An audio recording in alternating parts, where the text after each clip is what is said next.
Queria convidá-los, os irmãos, a abrir a Bíblia comigo, a palavra de Deus. Um texto muito emblemático da história da redenção, que é o Evangelho de João, capítulo 19, os versículos de 1 a 15. E você vai manter a sua Bíblia aberta. Eu não sei pregar por tópicos, então a gente vai acompanhar aqui no telão, e você junto justamente com a sua versão da sua Bíblia, é o texto bíblico. Então a gente vai ler e tentar aí entender aquilo que cada porção desse texto maravilhoso nos ensina, nos edifica e nos transforma. Amém? Nos acharam? João 19, do 1 ao 15. Vamos ler a palavra de Deus. Nisso, pois, Pilatos tomou a Jesus e mandou açoitá-lo. E os soldados, tecendo uma coroa de espinhos, puseram-lhe sobre a cabeça. E lhe vestiram um manto de púrpura. E chegando-se a ele, diziam: Salve, Rei dos Judeus, e davam-lhe bofetadas. Então Pilatos saiu outra vez e disse-lhes: Eis aqui vos trago fora, para que saibais que não acho nele crime algum. Saiu, pois, Jesus, trazendo a coroa de espinhos e um manto de púrpura. E disse-lhes Pilatos: Eis o homem. Quando viram, os principais sacerdotes e os guardas clamaram, dizendo: Crucifica-o! Crucifica-o! Disse-lhe Pilatos: Tomai-o vós e crucificai-o, porque nenhum crime acho nele. Responderam-lhe os judeus: Nós temos uma lei, e segundo esta lei, ele deve morrer, porque se fez filho de Deus. Ora, Pilatos, quando ouviu essa palavra, mais atemorizado ficou. E entrando outra vez no pretório, perguntou a Jesus: De onde és tu? Mas Jesus não lhe deu resposta. Disse-lhe então Pilatos: Não me respondes? Não sabe que tenho autoridade para te soltar e autoridade para te crucificar? Respondeu Jesus: Nenhuma autoridade teria sobre mim, se de cima não te for dado, por isso aquele que me entregou a ti maior pecado tem. Daí em diante, Pilatos procurava soltá-lo, mas os judeus clamaram: Se soltares a este, não és amigo de César. Todo aquele que se faz rei é contra César. Pilatos, pois, quando ouviu isso, trouxe Jesus para fora e sentou-se no tribunal, num lugar chamado Pavimento, e em hebraico Gabatá. Ora, era a preparação da Páscoa e cerca da hora sexta, e disse aos judeus: Eis o vosso rei. Mas eles clamaram: Tira-o, tira-o, crucifica-o. Disse-lhes Pilatos: Hei de crucificar o vosso rei? Responderam os principais sacerdotes: Não temos rei, senão César. Palavra de Deus. Eu lembro a primeira vez que eu me emocionei com um filme. Eu era criança, eu devia ter por volta de uns 8, 9 anos. Eu estava com um amigo em casa, ali, para brincar e tal. Eu lembro que a gente passou a manhã toda correndo, brincando, jogando videogame, não sei o que ele estava fazendo, e a gente parou para almoçar. E aí, como toda mãe, minha mãe falou para a gente esperar para voltar a correr, brincar e tudo mais, e a gente ficou sentado no sofá e começou a passar um filme. Não sei se vocês já viram, talvez, para mim ainda é o filme mais triste que eu já vi, chamado A Vida é Bela.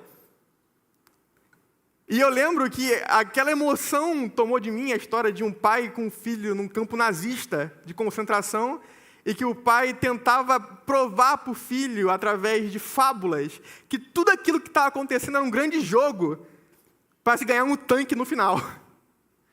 E no final o pai é assassinado, e no final o filho é resgatado por um tanque, e a fábula que o pai conta acaba se tornando realidade para o filho ali.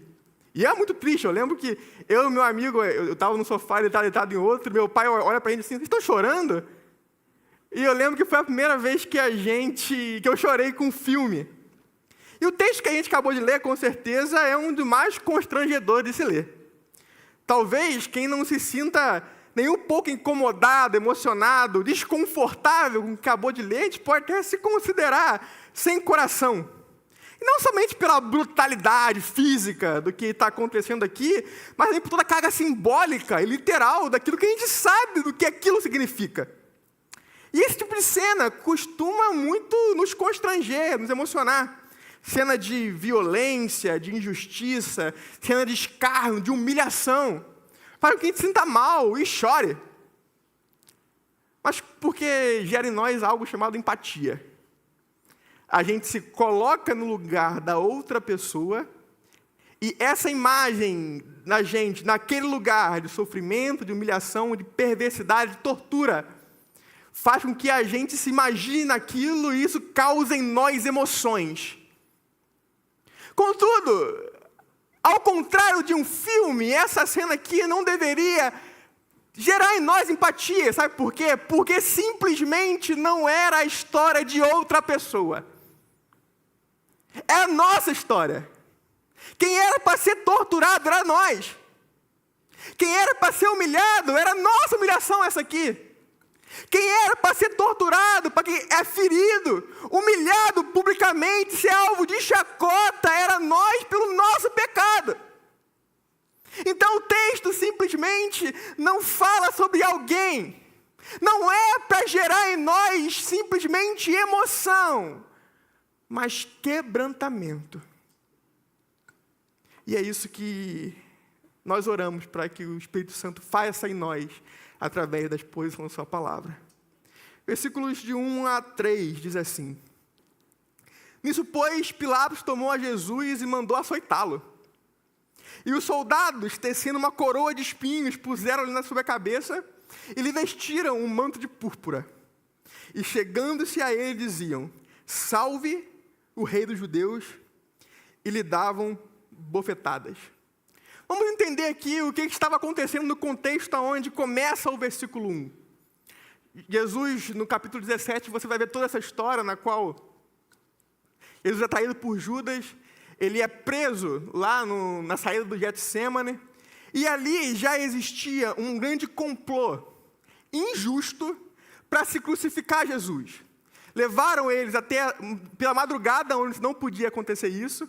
Contudo, eles tinham muita prioridade, principalmente os líderes religiosos, para matar Jesus logo, porque eles tinham medo que quanto mais tempo demorasse, os seus discípulos, que a essa altura já eram uma grande multidão, tivessem algum plano para resgatar Jesus. Então, eles precisavam se utilizar de duas coisas: a agilidade disso acontecer, então eles precisavam matar Jesus rápido, e segundo, eles precisavam usar a data que estava acontecendo ali, a Páscoa, porque a população de Jerusalém quintuplicava, e isso gerava pressão do povo judeu, dos líderes judeus, para Pilatos exercer a pena capital em Jesus. Então, precisava ser tudo muito rápido para que isso acontecesse, e muito injusto também. Pilatos sabia que Jesus era inocente. E ele utilizava-se de todos os artifícios que lhe era direito, ele como governador daquela província, para livrar Jesus daquela morte. E a primeira coisa que ele faz é simples, talvez ele achou que aquilo ia resolver.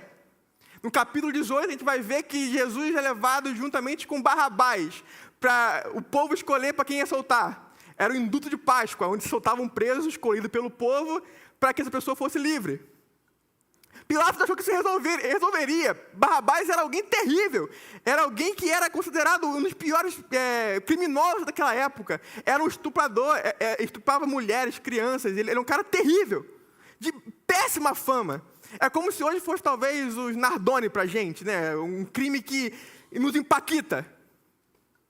E o povo, ao contrário de Pilatos, que Pilatos pensava, escolheu Barrabás. E Pilatos precisava de alguma forma para poder acalmar o povo. Entenda, Pilatos era um romano. A nossa cultura judaica, nossa sociedade judaica, a nossa sociedade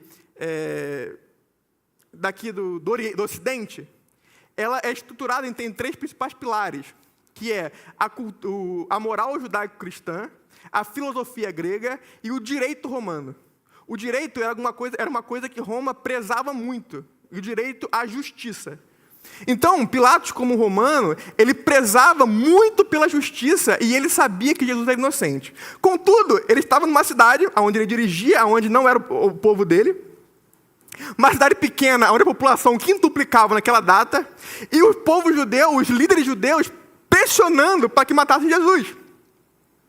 E Pilatos, numa forma de tentar acalmar aquela multidão, para que talvez o senso dela de ódio por Jesus se maneirasse, ele achou que seria uma boa estratégia torturar Jesus publicamente, para que o povo tivesse aquela raiva de Jesus aplacada. Então isso acontece no versículo 1. Jesus pegou Jesus, já que vocês não querem soltá-lo, vocês querem matá-lo, eu preciso de um jeito para que vocês libertem ele, para que essa injustiça desse homem inocente ser morto não aconteça. Ele utilizou essa ferramenta, mandou açoitar Jesus publicamente. Só que, como eu falei, não era uma tortura física, simplesmente. Entenda, hoje em dia, no nosso contexto do século 21, os lugares no mundo onde se tem pena capital, onde a pessoa sofre pena de morte por algum crime que cometeu, isso acontece, a morte, no segredo. Né? Normalmente, hoje em dia, no Ocidente pelo menos, né? Onde se tem pena de morte, ou é cadeira elétrica, ou é injeção letal. E essas mortes acontecem sem ninguém ver. Só quem está lá normalmente é um padre ou um pastor, para encomendar a alma, e quem vai, de fato, ali impretar a pena. Naquele contexto, não. A pena capital era um escárnio, era um espetáculo público. As pessoas amavam ver um criminoso sendo torturado e morto. Então, para que aquela população se aplacasse na sua ira pela morte de Jesus, Pilatos mandou açoitar. Só que não só açoitar, precisava de um espetáculo. Então, coloquem Jesus no meio de uma praça pública, açoitando. Eu não preciso falar aqui como eram os açoites, porque é provável que você já tenha assistido a Paixão de Cristo. Então, você sabe muito bem como eram os chicotes, como eram as ferramentas, como era aquilo tudo. Vocês já sabem, estão cansados de saber. Só que aquilo não era simplesmente a tortura física, como eu falei. Existia por trás um escárnio do personagem na qual estava sofrendo a tortura. Então, por exemplo, Jesus estava sendo acusado de se auto-intitular rei dos judeus. Qual era o crime dele? Ser rei, entre aspas. Então, eles formaram ali um teatro escarnecedor para humilhar aquele personagem. Isso talvez seja uma das coisas que mais me deixa constrangido pensando nessa imagem. Eles colocam 3 artifícios, né, 3 adereços reais, de formas distorcidas naquele personagem já humilhado. Primeiro, em vez da coroa, a coroa de espinho. Em vez do manto real, um pano vermelho. Em vez de um cetro, Mateus capítulo 17 vai dizer que deram a ele um pedaço de cana. Interpretando que aquele era um falso rei, que aquele não servia para ser rei, e escarnecendo da possibilidade daquele homem ali, que nasceu em Nazaré, que era um carpinteiro, entendido ali como um agitador cultural, político. Então, a coroa, que simbolizava a iluminação real. Por isso que você vai ver nos tempos antigos, coroas com pedras preciosas que se iluminam.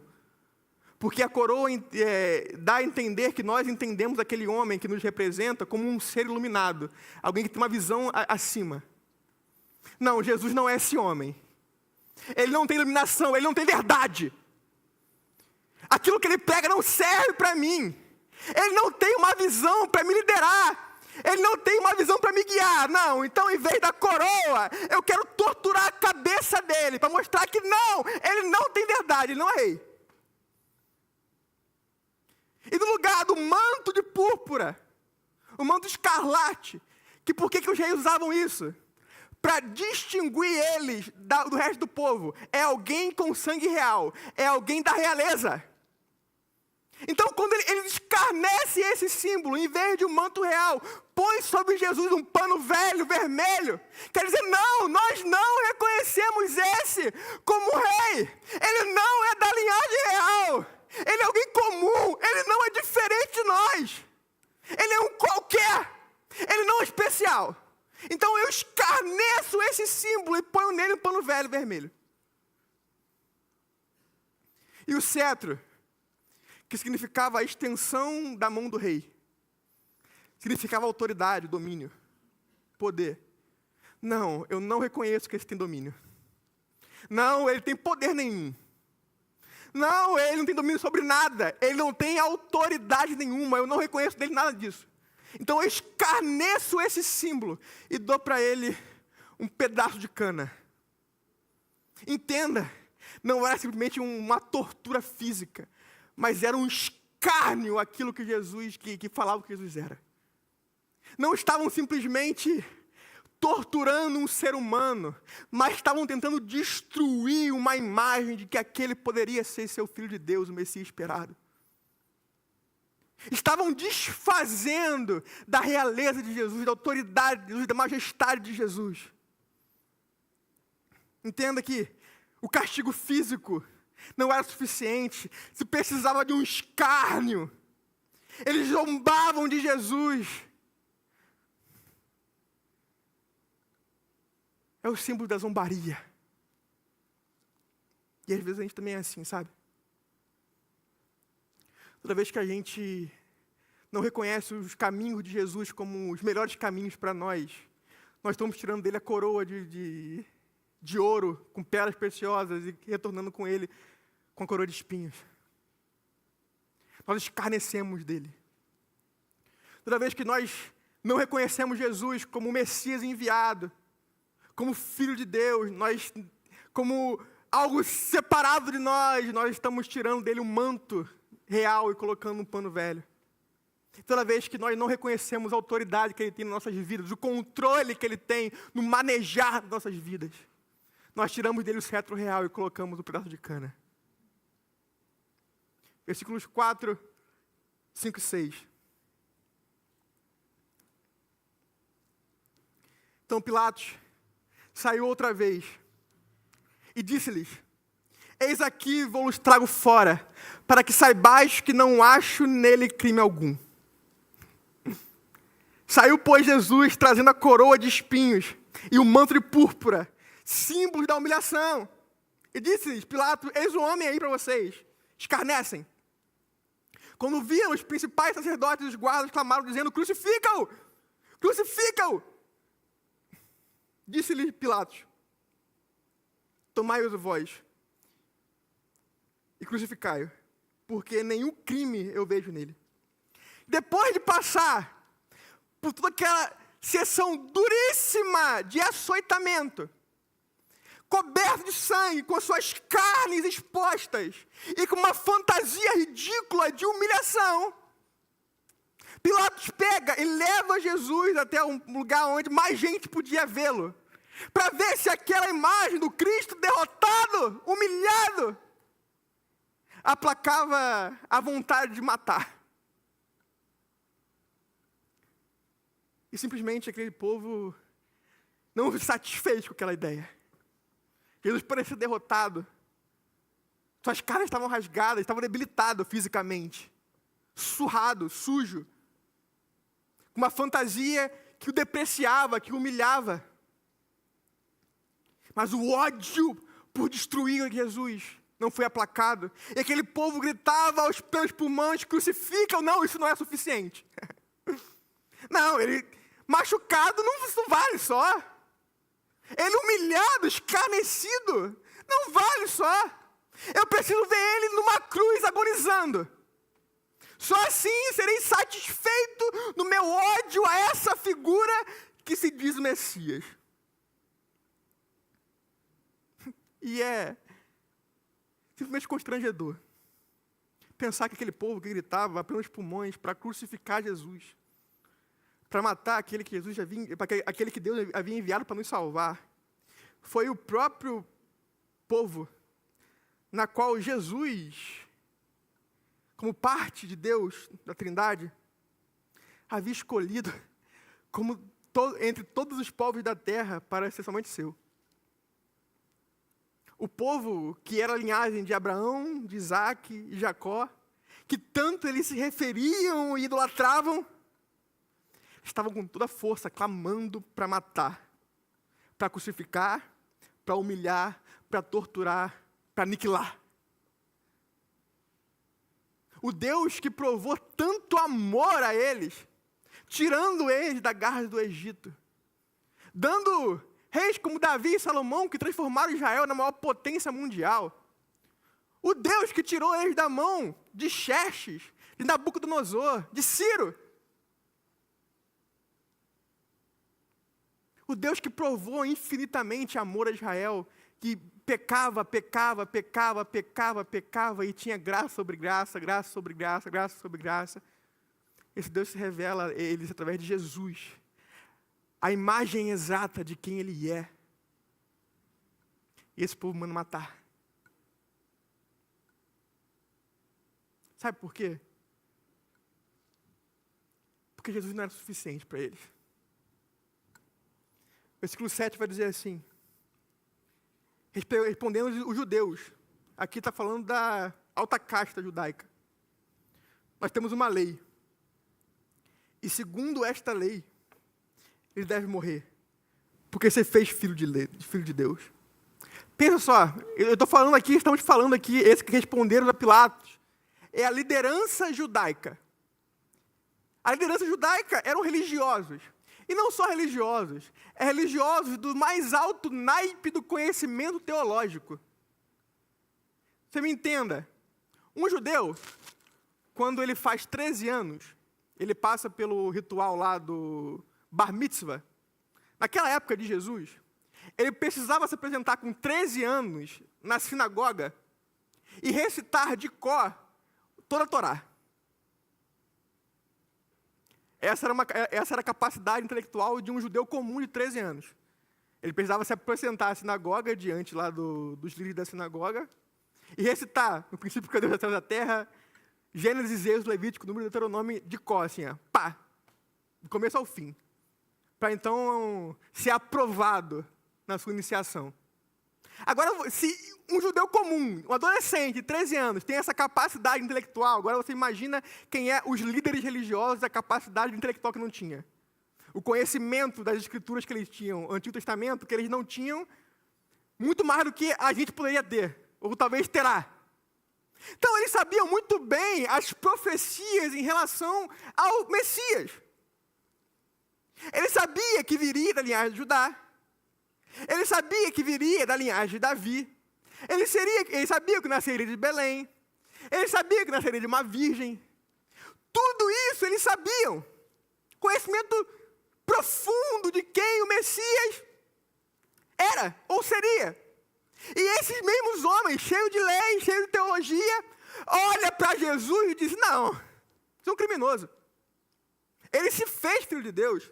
Ele não é. Nós olhamos as Escrituras e nós podemos dizer que ele não é. Não sou estranho para a gente? Sabe o que é isso? Sabe por que isso nos ensina tanto? Porque Jesus não era o Messias que eles esperavam. Eles esperavam um rei militar. Alguém com a força de Sansão, com a valentia de Davi, com a sabedoria de Salomão, com a glória de Moisés. Ele esperava alguém que se levantaria para defender Israel do Império Romano, e novamente Israel, em vez de agora de ser o oprimido, vai voltar a ser o opressor. Sendo que vem Jesus e apresenta um reino de ponta cabeça, que aquele que quer ser o maior tem que ser o menor. Que aquele que deve odiar o seu inimigo, e que se alguém lhe der uma bofetada numa face, você tem que dar outra. E fala que o reino dele não é desse mundo, e que não interessa a Roma, dá a César o que é de César. Isso gera um ódio deles tão grande que não. Esse Messias não serve. Deus, a gente vai matar esse, porque nós precisamos de um Messias melhor. Precisamos de um Cristo melhor. Esse que o Senhor viu é muito fraco. Esse que o Senhor viu não serve. Então a gente mata ele, porque eu quero o melhor. Quantas vezes a gente não faz isso, sabe? A gente não constrói um Cristo à nossa própria imagem. A gente não adora um Cristo de acordo com o que nós idealizamos. Está aí na internet, no mundo gospel, a polêmica do The Chosen. Você pode ver, não pode ver, se é mormon, se não é mormon, se aquele é Jesus, não é Jesus, se Jesus é fraco comunista, ou se não é. Eu fiquei viajando essa semana sobre isso. A gente está agora nesse boom da revolução da inteligência artificial. Eu fiquei pensando, imagina se um dia a inteligência artificial colocasse um aparelho na nossa cabeça, tipo um capacete, e a gente conseguisse transformar isso numa tela na interpretação que nós temos de Jesus. Porque o The Chosen é a interpretação de alguém de como Jesus é. A verdade é que cada um de nós desenharia naquela tela um Jesus diferente. E, por incrível que pareça, muito parecido com a gente. A verdade é essa, que muitas vezes o Jesus revelado pelas Escrituras, de verdade, o Filho de Deus, não serve. Então a gente constrói Jesus falsos. Então, por exemplo, quando as igrejas que pregam a teologia da prosperidade falam que Jesus se importa mais com o seu bem-estar, ele se importa mais com o seu dinheiro do que com a sua vida em santidade, sabe? A gente tem o Jesus curador, o Jesus investidor.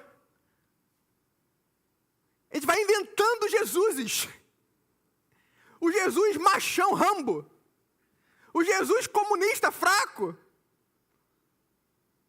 Jesus de toda forma. Por quê? Porque o Jesus revelado não serve. Então nós precisamos de um Messias melhor. Então a gente faz um Jesus nossa imagem. E isso aqui é a síntese máxima de quem nós somos. Nós odiamos a Deus. E Jesus é a imagem de Deus. Então, existe muita polêmica teológica. Deus mandou matar Jesus. Existe um decreto no céu que matava Jesus. Isso pode ser até um debate. Mas, cara, na minha opinião, isso é simplesmente natural. O homem pecador, ele vai naturalmente odiar a santidade. Por isso que a tendência natural se eu vejo algo parecido com Deus, eu vou odiar e vou querer matar. Quer um exemplo disso? Matamos Jesus. E todos os seus discípulos, e todo aquele que Jesus falou, que vai a partir dele, que imita ele, que tem a identidade de Cristo em si, vai ser morto, torturado e odiado. É uma consequência natural. Por quê? Porque o homem caído odeia a imagem santa de Deus. Então, quando os líderes religiosos, aqueles que mais tinham contato com a realidade teológica e bíblica, falam que Jesus está pecando, está cometendo um crime, porque se diz filho de Deus, e ele sendo filho de Deus, é exatamente isso. Deus, esse Messias que o Senhor enviou não serve. Precisamos de um Cristo melhor, de um Salvador melhor, de um Messias melhor. E quantas vezes a gente não tem esse pensamento? Nós renegamos a Cristo. Nós criamos um Cristo na nossa imagem. Nós colocamos palavras na boca de Jesus, colocamos comportamento na boca de Jesus. Ou nós nem queremos saber de Jesus. Porque simplesmente é isso, ele não serve. Deus, mande alguém melhor que esse aí. Versículo 8 a 11. Ora, Pilatos, quando ouviu esta palavra, mais atemorizado ficou. E entrando outra vez no pretório, perguntou a Jesus, de onde és tu? Mas Jesus não lhe deu resposta. Disse-lhe então Pilatos, não me respondes? Não sabes que tenho autoridades para te soltar e autoridade para te crucificar? Respondeu Jesus, nenhuma autoridade teria sobre mim, se de cima não te fora dada. Por isso, aquele que me entregou a ti, maior pecado tem. Quando Pilatos ouviu que Jesus tinha se intitulado, segundo os judeus, o crime dele era ter se auto-intitulado Filho de Deus, a Bíblia fala que Pilatos temeu. E existem alguns motivos para ele ter temido. Primeiro, Pilatos era um líder estrangeiro. Roma dominava províncias e colocava ali o seu representante. Entenda, quando envia-se alguém de um povo para um outro povo com um motivo de governo, normalmente aquela pessoa que vai ter lá aquela autoridade vai estudar a cultura daquele povo para saber com quem ele está lidando. Por exemplo, hoje em dia ainda, quando enviamos algum tipo de embaixador para algum país, esse embaixador já vai com profundo conhecimento da cultura do país onde ele vai. É muito simples também, missionários transculturais. Quando a gente treina nas igrejas missionários para determinados povos, ensina-se a língua deles, a cultura deles, a roupa deles e tudo mais. Entenda, Pilatos era alguém da alta autoridade do mundo, alguém extremamente culto. Com certeza, ele estudou a religião judaica. Com certeza, ele também tinha um conhecimento grande das escrituras que falavam sobre aquele que viria, sobre aquele que seria o Filho de Deus. E o Filho de Deus de Israel, aquele que dizimou os inimigos, aquele que fez Faraó, o governador do tempo dele, mais poderoso existente, morrer afogado com as suas éguas dentro do Mar Vermelho. O Deus que parou o céu, parou o sol. O Deus que fez guerras acabarem com música. O Deus que fez um menino, um guri, derrubar o maior guerreiro do mundo. Um Deus que destruiu muralhas. Então a imagem de que aquele poderia ser o Deus que ele tinha lido, temeu ele. E ele sabia que aquele homem era inocente. Então ele interroga Jesus, para ver se era verdade. E pergunta para aquele homem de onde ele vem. Talvez buscando ali uma resposta espetacular. Mas Jesus simplesmente fica quieto. Sabe por quê? Porque ele sabia quem ele era. Jesus não devia explicação a Pilatos. Pilatos se irrita com aquilo. Autoridade grande. Bigode grosso. Quem ousa ficar quieto com uma interrogação minha? Quem ousa não temer a minha presença? E ameaça isso a Jesus, dizendo que ele tem autoridade. E autoridade para matar Jesus, para crucificar ele. Jesus responde brilhantemente, dizendo que ele não teria autoridade nenhuma, se aquele que está no céu não tivesse dado a ele. Ainda falou mais. Que aquele que entregou Jesus a Pilatos tem maior pecado. Isso aqui é brilhante. A gente pode falar simplesmente dos judeus, talvez, que teria maior culpa em ter armado contra Jesus e colocado ele naquela posição. Mas isso é maior do que isso, eu acredito. Sabe por quê? Porque não só aquele que entregou Jesus no sentido de fato, direto, mas o motivo de Jesus estar ali. A Bíblia fala que Jesus é o Cordeiro morto antes da fundação do mundo. Então, antes do haja luz, já existia o haja cruz. Jesus já sabia que morreria. E olha que interessante, o maior pecado tem aquele que motivou Jesus estar ali. E o motivo maior de Jesus estar ali é para perdoar o meu e o seu pecado. O motivo de Jesus estar ali, sofrendo fisicamente, em humilhação, é pelo meu e o seu pecado, pelas nossas transgressões. Sabe por que isso é poderosíssimo e a gente não tem noção do que é? Porque a humilhação ela é relativa. Vou te explicar. Você pega um gari, coloca ele para limpar o vômito de alguém. Isso é humilhante? Agora pega o presidente da República e coloca ele para limpar o vômito. É mais humilhante? Ou não? Não é? Por quê? A humilhação ela é proporcional à posição da pessoa, ao quanto ela se rebaixou. Entenda, do gari para cá é menor do que o presidente para cá. Por isso que a humilhação ela é maior. Agora você imagina a maior posição que existe no universo. Acima de todos os reis, de todos os tronos, de principados e potestades, aquele que Deus exaltou na mais alta posição,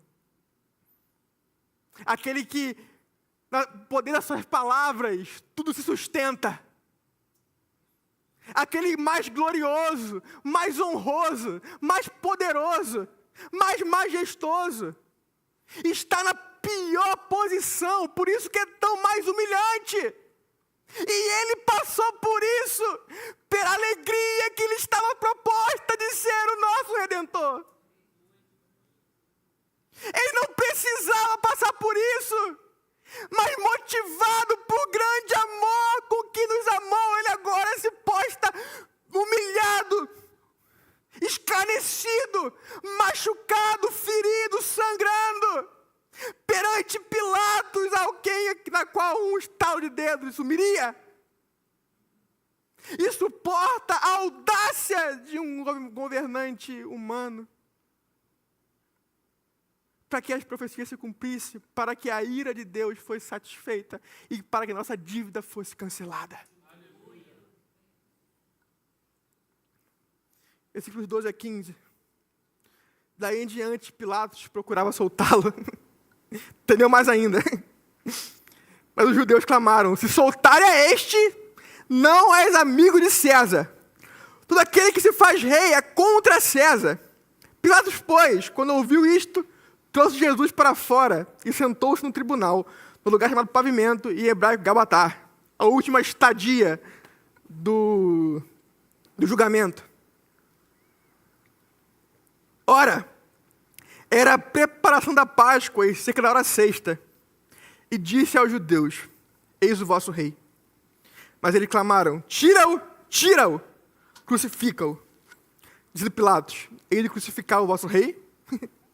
Responderam os principais sacerdotes: não temos rei, senão César.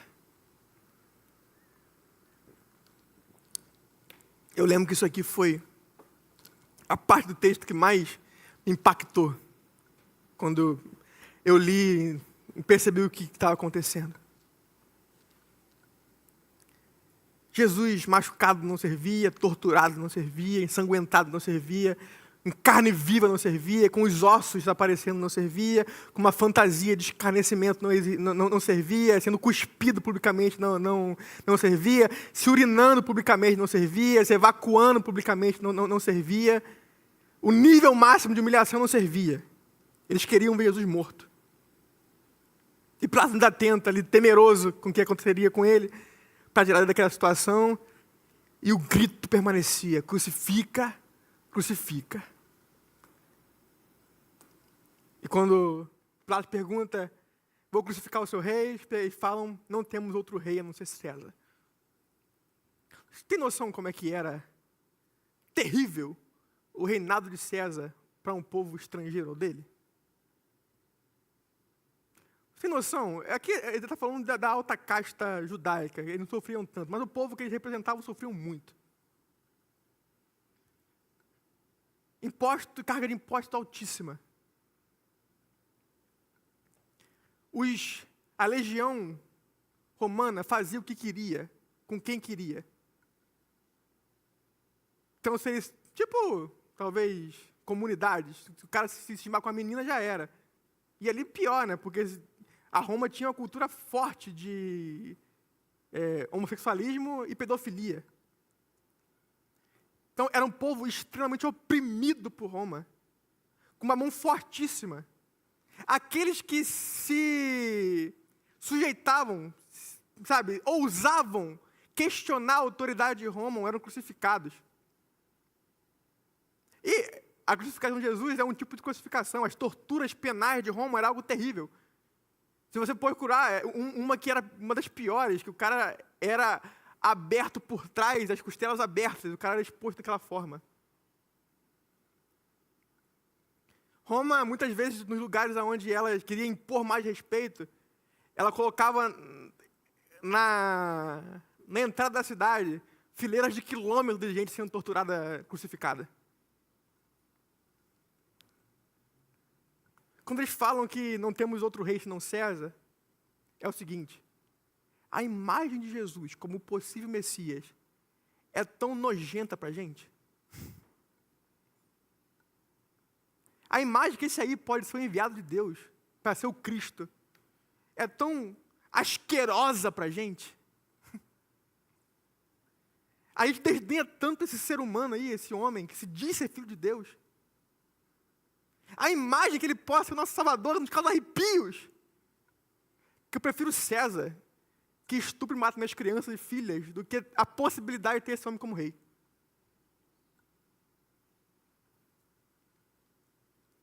Vocês entendem?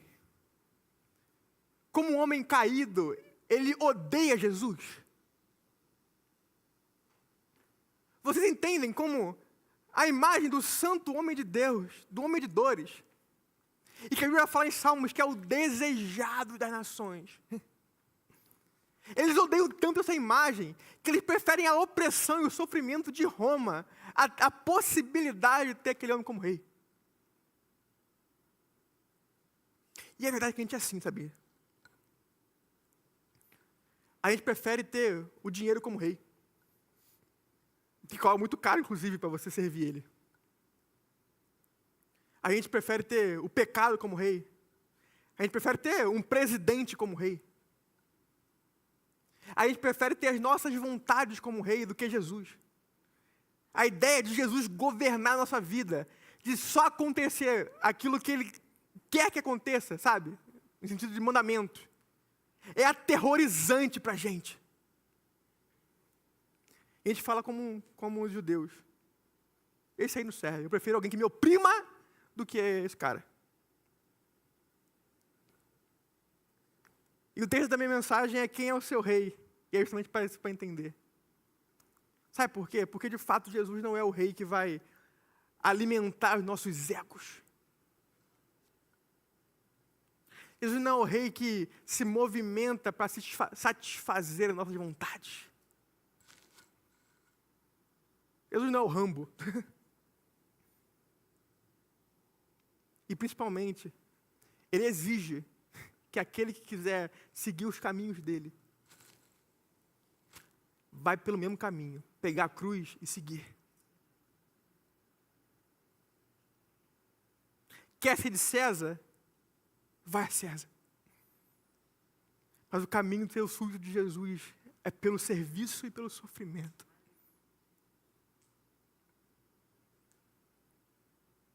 É carregar o fardo. É dar outra face, é amar o inimigo. É perdoar, é o irmão do orgulho.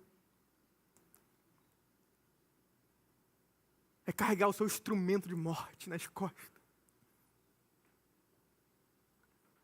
E eu tenho uma má notícia para nós, essa manhã. A má notícia é que essa figura do Jesus derrotado termina ali. E uma péssima notícia é que ele voltará agora como um rei mesmo, general, cheio de glória. Não dá aleluia não. Porque isso é uma péssima notícia para aqueles na qual servem a César. Porque mostra ele vitoriosos. E eu gosto muito de uma cena na qual mostra as vestes brancas de Jesus salpicadas de sangue. E a gente acha, é porque por baixo estavam as feridas dele e tu manchou. Não. A barra está suja de ele pisar e esmagar os crânios dos seus inimigos. A má notícia é que todos aqueles que preferem o Jesus falso, preferem o reinado de César, terá sua rótula quebrada e vai se dobrar, vai confessar pelo terror da imagem de Jesus voltando.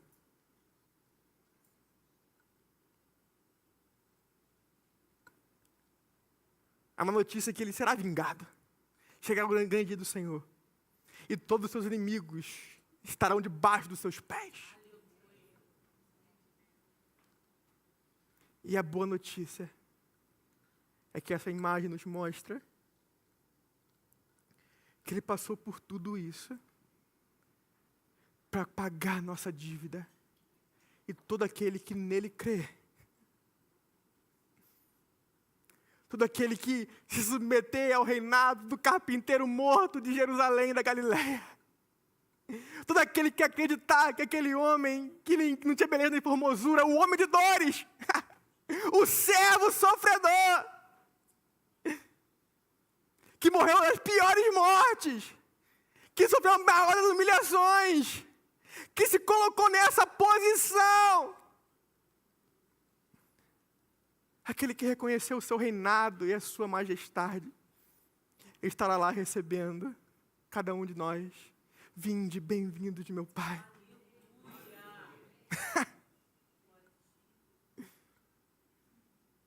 Eu gosto muito da ideia de João quando está em Apocalipse.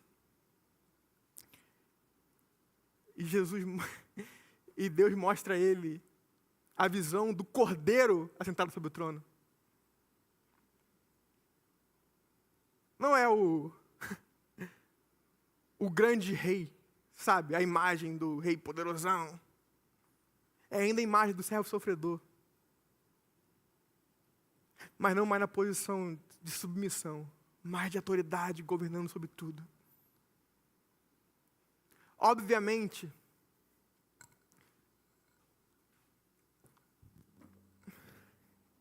que Jesus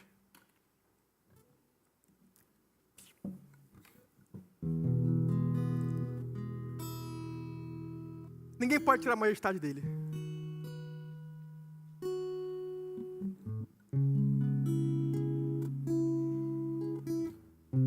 Ninguém pode dar autoridade para ele. Mas você pode reconhecer na sua vida agora que ele é o rei.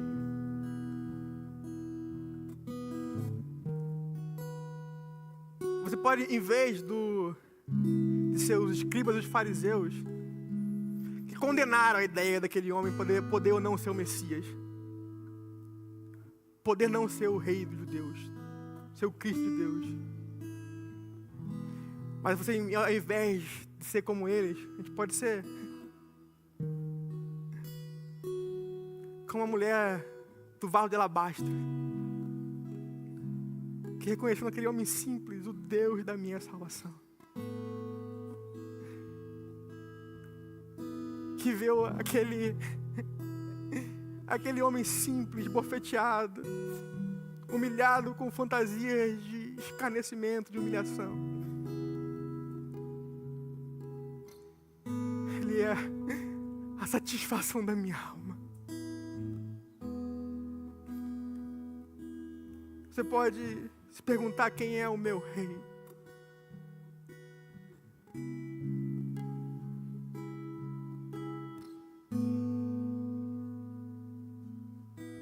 O único que é digno de receber a honra e a glória, a força e o poder. Ao Rei.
Nós poderíamos colocar eles no trono? Não. Mas a palavra é poderosa. Na minha vida o Senhor é coroado. Não mais coroas de espinhos, coroas reais. Eu creio que o Senhor é iluminado. Eu creio que o Senhor é o caminho. Eu creio que o Senhor é a verdade. Eu creio que o Senhor é a vida. Um pano velho, não. Vestes reais. Porque o Senhor é separado, o Senhor da linhagem de Davi. O Senhor é o leão da tribo de Judá. O Senhor é o escolhido. Pedaço de cana, não, cetro real. Porque o Senhor é a maior autoridade da minha vida. O Senhor tem o domínio, o Senhor tem o controle. César não é o meu rei. O meu rei é Jesus Cristo, o Filho de Deus.